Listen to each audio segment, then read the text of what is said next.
ഏകദേശം ഒരു ഹിന്ദുത്വ അനുകൂലിയായിട്ടുള്ള ഒരാളാണ് നമ്മുടെ ലാലേട്ടൻ. സംശയമൊന്നുമില്ല, അതെല്ലാവർക്കും അറിയുന്ന കാര്യമാണ്. അതത്ര പ്രശ്നമുള്ള കാര്യമൊന്നുമല്ല. അതിനെന്താ വിഷയമുള്ളത്? ഇവിടെ ഇസ്ലാം അനുകൂലമായിട്ടുള്ള നടന്മാരും മറ്റൊക്കെ ഇല്ലേ. അപ്പൊ അതിന്റെ വഴിക്ക് പോയിക്കോട്ടെ. അദ്ദേഹം ഒരു ഫൗണ്ടേഷനൊക്കെ ഉണ്ട് മോഹൻലാലിന്, വിശ്വശാന്തി ഫൗണ്ടേഷൻ. തന്റെ അച്ഛന്റെ പേരിലൊക്കെയാണ് അങ്ങനത്തെ ഒരു ഫൗണ്ടേഷൻ വന്നിട്ടുള്ളത്, വിശ്വശാന്തി എന്ന് പറയുന്ന ആ ഒരു ഫൗണ്ടേഷൻ. 2018 നരേന്ദ്രമോദിയുമായിട്ട് ഇദ്ദേഹം കാണുകയും പിന്നെ അതിന്റെ ഭാഗമായിട്ട് ഈ ഒരു വിശ്വശാന്തി ഫൗണ്ടേഷന്റെ ഒരു ഫൗണ്ടേഷണൽ സോഷ്യൽ ആക്ടിവിറ്റീസ് മറ്റൊക്കെ ഇദ്ദേഹം പറയുകയും ഇതൊരു റിലീഫ് മെറ്റീരിയൽ മറ്റൊക്കെ വേണ്ടിയിട്ട് ഇദ്ദേഹം പിന്നീട് ഇതൊക്കെ തുടങ്ങുന്നതും.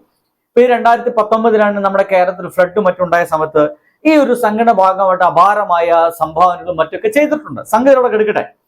ഇങ്ങനെ ഏകദേശം ആളുകളൊക്കെ വിശ്വസിക്കുന്ന പോലെ ഒരു സംഘപരിവാർ അനുകൂലിയായ ഒരു ഹിന്ദുത്വ വിശ്വാസിയായിട്ട് പോകുന്ന ആ ഒരു മോഹൻലാൽ ഒരു തരത്തിലും അദ്ദേഹം കമ്മ്യൂണിസവുമായി ചേർന്ന് നിൽക്കില്ല എന്നുള്ള കാര്യത്തിൽ ഒരു സംശയമില്ല. എന്റെ സുഹൃത്തിലെ കഴിഞ്ഞ 2-3 ദിവസമാണ് അദ്ദേഹത്തിന് ഒരു ഗംഭീര അവാർഡ് കിട്ടുന്നത്. നമ്മുടെ ഇന്ത്യ ഗവൺമെന്റ് നൽകുന്ന സിനിമാ മേഖലയില് സമഗ്ര സംഭാവനയ്ക്കുള്ള ഒരു അവാർഡ് മോഹൻലാലിന് കിട്ടി. നമുക്ക് എല്ലാവർക്കും അറിയാം, ദാദാ സാഹേബ് ഫാൽക്കെ അവാർഡ്. ഞാൻ പറഞ്ഞു വെക്കുന്ന കാര്യം എന്താ വെച്ച് കഴിഞ്ഞാല്, ഈ അവാർഡ് കിട്ടിയതിന്റെ ഭാഗമായിട്ട് എല്ലാവരും പ്രശംസിക്കുന്ന പോലെ തന്നെ നമ്മുടെ ഗവൺമെന്റ്, നമ്മുടെ കേരള ഗവൺമെന്റ് ഔദ്യോഗികമായിട്ട് തന്നെ ഇദ്ദേഹത്തെ ഒന്ന് ആദരിക്കാമെന്ന് തീരുമാനിക്കുന്നു.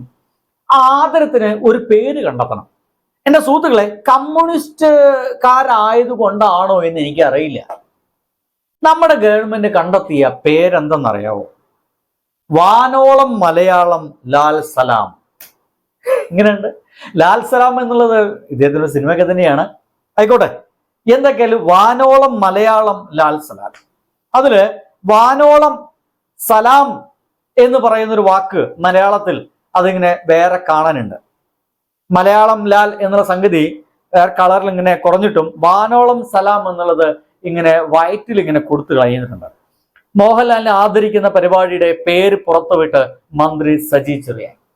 സജി ചെറിയാനൊക്കെയാണ് ഈ ഒരു അവാർഡ് നൽകുന്നത്.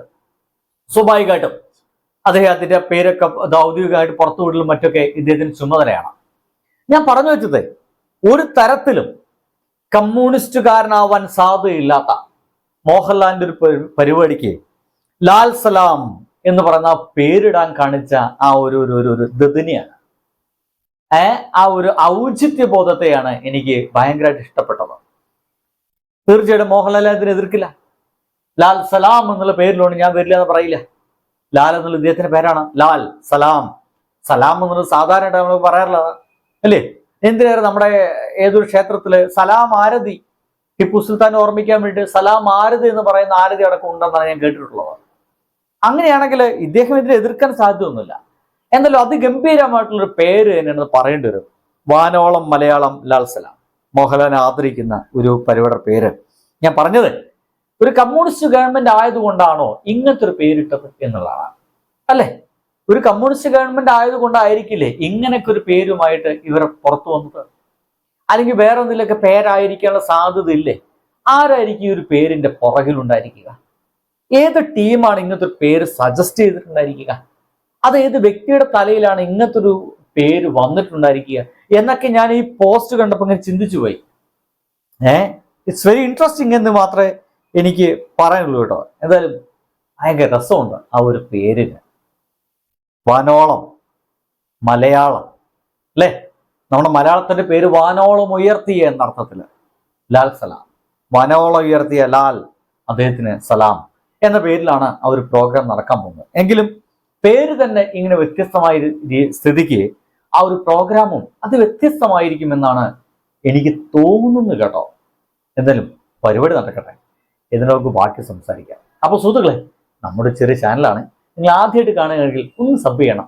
നിങ്ങൾ പ്രിയപ്പെട്ടവർക്ക് ഒന്ന് ഷെയർ ചെയ്യുക വേണം. അപ്പോൾ സുഹൃത്തുക്കളെ, അടുത്ത ദിവസം കാണാം. ബൈ.